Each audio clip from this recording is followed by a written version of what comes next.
صحیح اور ضعیف حدیث کا فرق کس طرح کیا جائے؟ آج کل جو ہے وہ کوئی بھی حدیث پاک بیان کرتا ہے یا کسی نے کوئی باقی بخاری شریف کی حدیث پاک ہوتی ہے یا کوئی بیان کر رہا ہوتا ہے اس کو لکھ دیتے ہیں ضعیف حدیث، موضوع حدیث، تو اپنی طرف سے خود سے فیصلے کر رہے ہوتے ہیں۔ اس حوالے سے ارشاد فرمائیں کہ کس طرح فرق کریں۔ دونوں کیمرے ایک جیسے الگ الگ ہیں؟ الگ الگ ہیں جی۔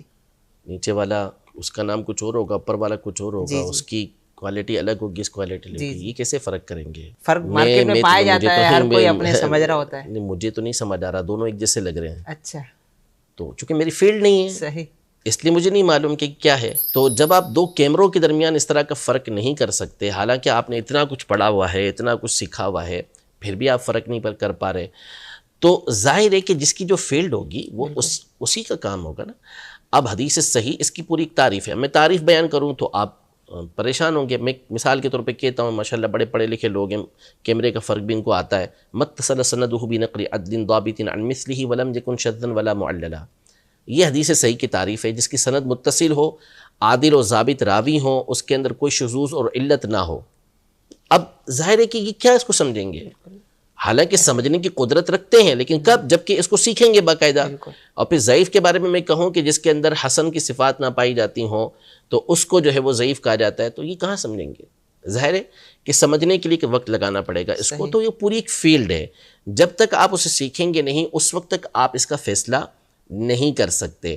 ظاہر ہے کہ اس میں پھر آپ کو تقلید کرنا پڑے گی، آپ کو بات ماننا پڑے گی کہ فلاں محدث نے اس حدیث کو ضعیف کہا ہے اور فلاں محدث نے اس حدیث کو صحیح کہا ہے، تو پیروی کیے بغیر، تقلید کیے بغیر وہاں پر بھی آپ کو چارہ نہیں ہوگا۔ اگر اس نے صحیح کہا ہے تو میں دلیل علیہ، اس پر دلیل کیا ہے وہ آپ کو نہیں معلوم، آپ نے فقط اس کی بات کو ماننا ہے۔ تو اللہ پاک نے اس کے درجات کو رکھے ہوئے ہیں کہ کس مقام پر بندہ کسی کی پیروی کرتا ہے، کسی کی تقلید کرتا ہے، اور کہاں کون سا مقام ہوتا ہے کہ جہاں چیز کو ایسا واضح کر دیا جاتا ہے کہ اسے خود اس بات کی سمجھ حاصل ہو جاتی ہے۔ تو کوئی بھی ایسی حدیث پاک ہے جس کے حوالے سے اگر آپ کو لگتا ہے تو وہ جو مستند علماء کرام ہیں ان سے پوچھ لیں، وہ آپ کو اس حوالے سے بتا دیں گے؟ بالکل بتائیں گے بھی، اور ضعیف حدیث کا مطلب بھی بتائیں گے، اور ساتھ میں آپ کو بتائیں گے کہ ضعیف حدیث ہوتی کیا ہے۔ اور اس کا ایسا نہیں ہوتا ضعیف کا مطلب کہ اس کو سائڈ میں رکھ دیا ہم نے، نہیں، ضعیف حدیث کو ضعیف کون بتائے گا؟ محدثین بتائیں گے نا، انہی کے اصول بتائیں گے کہ یہ حدیث ان اصولوں کی بنیاد پر ضعیف ہوتی ہے۔ تو انہی محدثین کا اصول یہ ہے کہ اگر معاملہ عقائد میں سے نہیں ہے، احکام میں سے نہیں ہے، تو اس مقام پر وہ ضعیف حدیث معتبر ہوا کرتی ہے، اس پر عمل کیا جا سکتا ہے۔